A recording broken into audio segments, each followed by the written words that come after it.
भारत में corona virus के खिलाफ वैक्सीनेशन अभियान की शुरुआत हो गई है। देश में टीकाकरण की शुरुआत से पहले प्रधानमंत्री ने देशवासियों को संबोधित किया। उन्होंने कहा है कि वैक्सीन लगाए जाने के बाद भी किसी भी किस्म की लापरवाही नहीं बरतनी है। पीएम मोदी ने लोगों से अपील की है कि सभी लोग वैक्सीनेशन के दौरान कोविड प्रोटोकॉल का पालन करें। उन्होंने कहा है कि भारत 24 घंटे सतर्क रहा, हमने सही समय पर सही फैसले किए।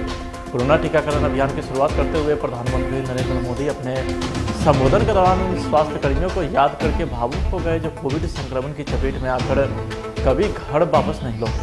उतने रास्ते नहीं सूझते।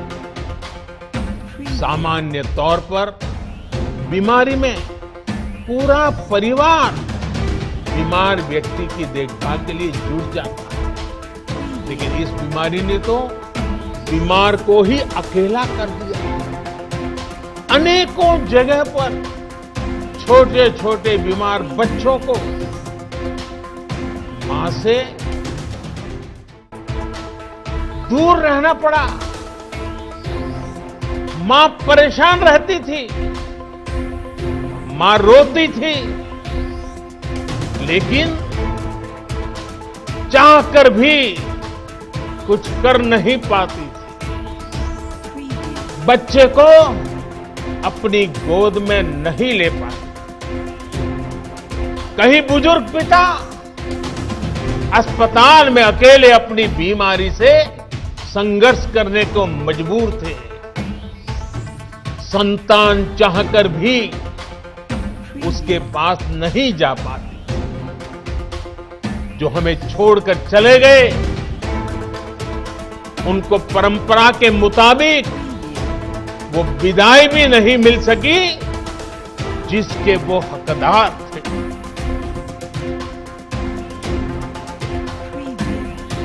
जितना हम उस समय के बारे में सोचते हैं, मन सिहर जाता है, उदास हो जाता है। लेकिन साथियों, संकट के उसी समय में, निराशा के उसी वातावरण में कोई आशा का भी संचार कर रहा है। बिहार में कोरोना का टीका लगाने का काम शुरू हो चुका है। पटना के IGIMS में सीएम नीतीश कुमार ने इसका शुभारंभ किया है। पीएम मोदी ने इसकी देश में शुरुआत की है। IGIMS में सफाई कर्मी रामबाबू और दूसरा टीका एम्बुलेंस ड्राइवर अमित कुमार को लगा है। तो वहीं राजधानी के PMCH में भी टीकाकरण का अभियान शुरुआत की गई। इस अवसर पर PMCH के अधीक्षक, PMCH के प्रिंसिपल सहित सभी डॉक्टर मौजूद रहे। PMCH के सफाई कर्मचारी इकबाल को PMCH में पहला टीका दिया गया। इकबाल को 28 दिनों के बाद फिर दूसरा टीका दिया जाएगा। इकबाल को कोविड प्रोटोकॉल के सभी नियम का पालन करने का निर्देश दिया गया है। साथ ही इकबाल को यह भी कहा गया है कि वह लोगों में जागरूकता फैलाएं और लोगों को कोविड के प्रोटोकॉल का पालन करने और साथ ही टीका को लेकर जागरूक करें। पहले दिन बिहार के 30,000 लोगों को टीका दिया जाएगा।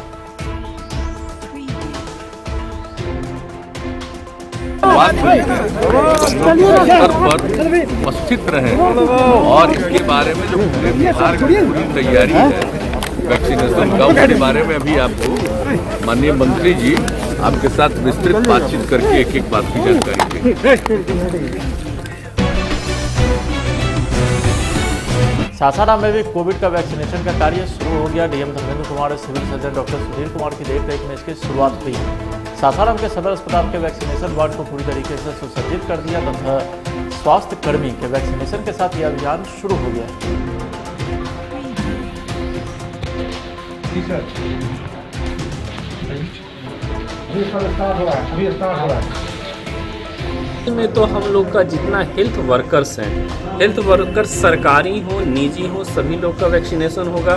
सेकेंड फेज में फ्रंट लाइन वर्कर्स में जैसे फोर्स के हमारे आदमी हो गए, रेवेन्यू के स्टाफ लाइक हम लोग हो गए, तो उन लोग का वैक्सीनेशन होगा। उसके बाद तो उसके बाद देख लिया जाएगा कि कोई अफवाह नहीं हो, भय नहीं हो, तब फिर हम लोग जितने आम लोग हैं उनको हम लोग रखेंगे।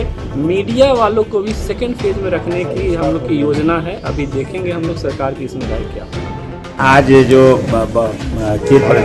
प्रतीक्षित जो कार्यक्रम था, जो हमारा प्लान कार्यक्रम था कोविड इंजेक्शन का, वो आज शुरू हो गया और हमारे जिला पदाधिकारी महोदय यहाँ आए और अपने समक्ष ये सारा चीज़ शुरू करवा के और वो अपने गए हैं। लेकिन हम लोग सारी प्रक्रिया को यहाँ मूर्त रूप दे रहे हैं और ये सारा काम करवा रहे हैं सुचारू रूप से। और हम सभी सेंटर जो हमारे 9 सेंटर्स हैं सभी पर कार्य शुरू हो गया है।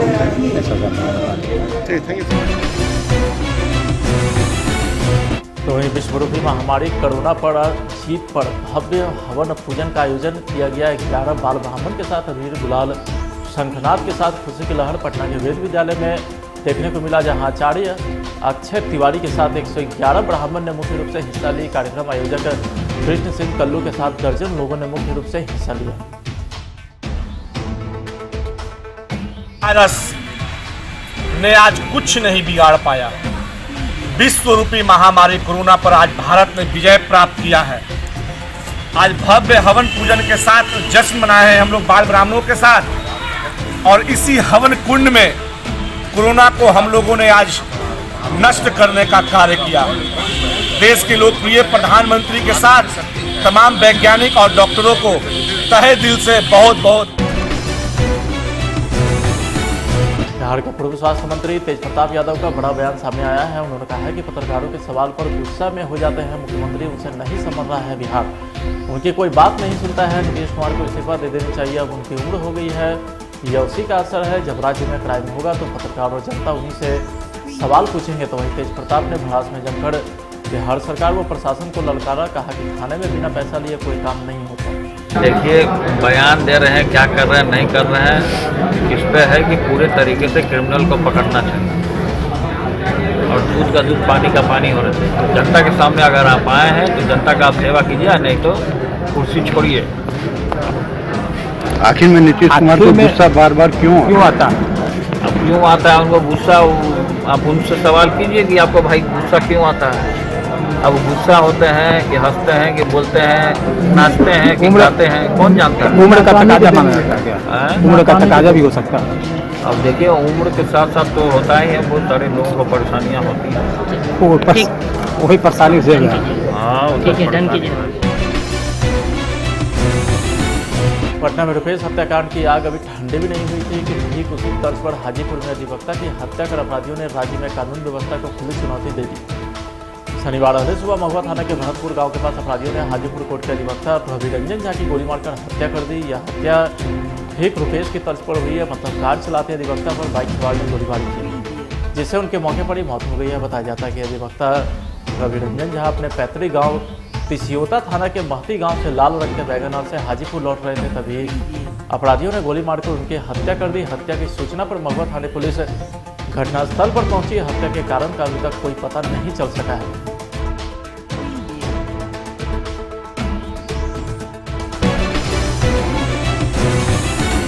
पटना में सोमवार को होने वाले युवा एकता सम्मेलन की तैयारी समीक्षा को लेकर हम पार्टी के युवा प्रकोष्ठ के राष्ट्रीय अध्यक्ष फैज सिद्दीकी ने एक बैठक का आयोजन किया और प्रदेश अध्यक्ष रविंद्र शास्त्री, प्रदेश उपाध्यक्ष रोशन कुमार, आशुतोष राणा, अमानत हुसैन, श्रवण कुमार सहित प्रकोष्ठ के अन्य पदाधिकारी कार्यकर्ता को आवश्यक निर्देश भी दिए। सिद्दीकी ने एक बयान जारी कर कहा कि सम्मेलन की तैयारी पूरी हो चुकी है, कार्यकर्ता को आवश्यक निर्देश दे दिए गए हैं। बिहार के नौजवान हिंदुस्तानी अवाम मोर्चा के प्रधान राष्ट्रीय महासचिव मनोनीत मंत्री संतोष कुमार सुमन जी के साथ और हजारों की संख्या में भाग लेकर इस सम्मेलन को सफल बनाएंगे। हमारा लक्ष्य आगामी 6 माह में 1 लाख युवा को पार्टी से जोड़ना है। एक्चुअली दरअसल आने वाले सोमवार को मीन 18 जनवरी को हम लोग एक युवा सम्मेलन करने जा रहे हैं युवा प्रकोष्ठ की तरफ से, हिंदुस्तानी अवाम मोर्चा द्वारा आयोजित। आज मैंने एक समीक्षा बैठक की अपने प्रदेश अध्यक्ष रविंद्र शास्त्री जी के साथ और प्रदेश के उपाध्यक्ष रोशन कुमार हैं और अमानत जी हैं और श्रवण जी हैं। इन सारे लोगों के साथ एक समीक्षा बैठक की और जो भी आवश्यक निर्देश थे मैंने दे दिए हैं। तैयारी को लेकर तैयारी पूरी हो चुकी है और इस सम्मेलन में बिहार से हज़ारों लोग आ रहे हैं। बिहार के हज़ारों युवा इस सम्मेलन में आकर इसको सफल बनाएंगे और हम लोगों का इस सोमवार के दिन ही एक युवा एकता यात्रा का हम लोग उद्घाटन करने जा रहे हैं। इसका उद्घाटन हमारे राष्ट्रीय अध्यक्ष बिहार सरकार के पूर्व मुख्यमंत्री द्वारा होगा और इस यात्रा का उद्देश्य है आगामी 6 माह में 1 लाख युवाओं का समर्थन पत्र प्राप्त करना। कैमूर के मोहनिया चेक पोस्ट के पास ट्रक एसोसिएशन से सदस्यों ने NH2 पर चक्का जाम कर दिया है। 14 चक्का और उससे अधिक चक्का वाले ट्रकों पर बालू गिट्टी की ढुलाई नहीं करने के सरकार के आदेश को तुगलकी फरमान बताते हुए इसे वापस लेने की मांग कर रहे हैं। ट्रक एसोसिएशन ने बताया कि सरकार गलत नीति लाई है जिससे बिहार और यूपी के हजारों ट्रक मालिक मर रहे हैं। गाड़ी का किस्ती हम लोग नहीं दे पा रहे हैं, जिससे बैंक वाले, फाइनेंस वाले कंपनी लगातार ट्रक मालिक का शोषण कर रहे हैं। ट्रक मालिक के विरुद्ध है, सभी एंगलों से ट्रक मालिक के विरुद्ध है। और ये तो 15 तारीख की मध्य रात्रि से 1-2 साल पहले से डीजल का दाम बढ़ने से सारे ट्रक मालिक परेशान है। ऊपर से ये कोविड-19 आ गया प्रकोप रहा और ये तीसरा ये बिहार सरकार का ये फैसला तुगलक फरमान, ये काला फरमान है, काला कानून हम लोग कहीं से इससे सहमत नहीं है। मुजफ्फरपुर पुलिस ने 24 घंटे में जिले के जैतपुर और अहियापुर थाना क्षेत्र से तकरीबन आधा दर्जन से ज्यादा अपराधियों को हथियार सहित अन्य सामानों के साथ गिरफ्तार किया है। दरअसल शुक्रवार को एसएसपी जयंतकांत ने प्रेस वार्ता कर बताया कि पुलिस को सूचना मिली है कि जैतपुर उपरी क्षेत्र में कुछ अपराधी इकट्ठा होकर किसी जनप्रतिनिधि के हत्या का प्रयास करने वाले हैं। वहीं पुलिस टीम गठित कर छापेमारी की, जिसमें पुलिस ने 3 अपराधी को गिरफ्तार किया। पिछले 24 घंटों में मुजफ्फरपुर पुलिस को एक बड़ी सफलता मिली है। नगर पुलिस अधीक्षक एवं डीएसपी सरैया को ये सूचना मिली कि कुछ अपराधी जैतपुर थाने में इकट्ठा होकर एक जनप्रतिनिधि की हत्या का प्रयास करने वाले हैं। जिस प्रयास के मामले में एक पुलिस की टीम बनाई गई। टीम ने मौका वारदात पर रेड किया। रेड के दौरान तीन व्यक्तियों को अरेस्ट किया गया, जिनके पास से 3 पिस्टल व कारतूस बरामद किया गया। जब इनसे पूछताछ की गई तो इन्होंने बताया कि ये तुर्की थाना क्षेत्र में आगामी पंचायत चुनाव में एक जनप्रतिनिधि के ऊपर हमला करने की इनकी योजना थी, जिसे पुलिस की टीम ने, नगर पुलिस अधीक्षक की टीम ने विफल किया है।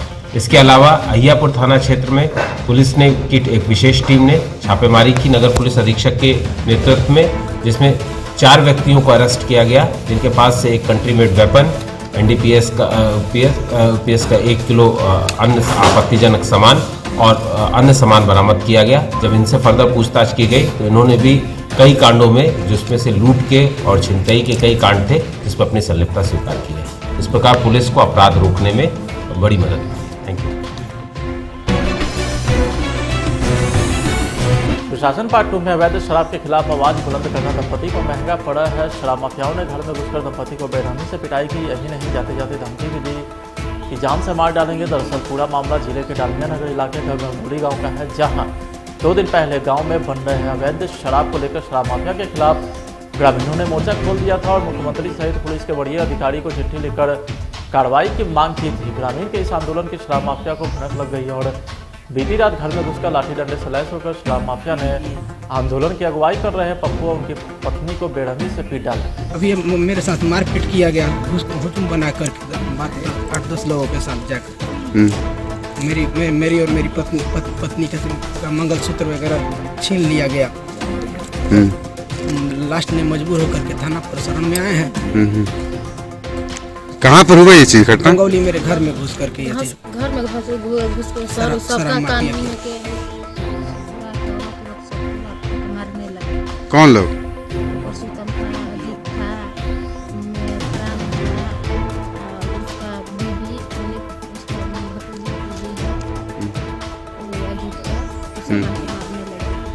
आखिर क्यों? तुम काहे दारू बंद करवा रहा है, तुम काहे मीडिया वाला बोला के तुम लोग बोल रहे हो।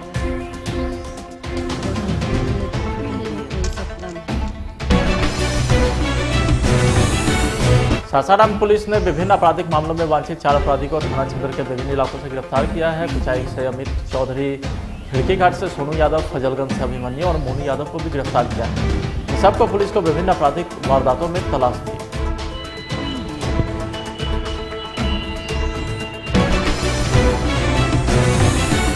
वहीं समस्तीपुर में भी कोरोना वैक्सीनेशन की शुरुआत हुई है। जिले में कुल 11 सेंटर सेलेक्ट किए गए थे, जिसमें सरायरंजन CHC अस्पताल भी शामिल था। तो वहीं निर्धारित समय के अनुसार सरायरंजन CHC अस्पताल में भी टीकाकरण अभियान का इतिहास शुरुआत किया गया। CHC प्रभारी डॉक्टर विजय कुमार ने फीता काटकर टीकाकरण अभियान का शुभारंभ किया। आगे उन्होंने टीकाकरण अभियान के संदर्भ में बताया कि पहला टीका रमेश महतो सफाई कर्मी एवं महिला अनिल देवी आंगनबाड़ी सेविका को दी गई। क्या सब हुआ अंदर में? गए टीका लगवाए, बैठे 30 मिनट। कितना देर बैठे? 30 मिनट। कोई साइड इफेक्ट? नहीं, कोई अभी तक कोई कुछ नहीं चला। डॉक्टर के द्वारा क्या कहा गया आपको जाने वक्त में? टीका लेने के बाद बोले 30 मिनट बैठे। फिर आगे का सुझाव कुछ? आगे बोले फिर कोई दिक्कत होगा प्रभारी से संपर्क कीजिए या फोन कीजिए। क्या नाम हुआ? रमेश महतो। क्या करते हैं आप? क्या हैं? स्टाफ का सफाई। और कितने व्यक्ति का टीकाकरण किया है? 11 केंद्र बनाए गए हैं और सभी जगह अभी वैक्सीनेशन केंद्र पर 100 लोगों को टीकाकरण कराने के लिए हर जगह इस पर कार्रवाई शुरू कर दी गई है।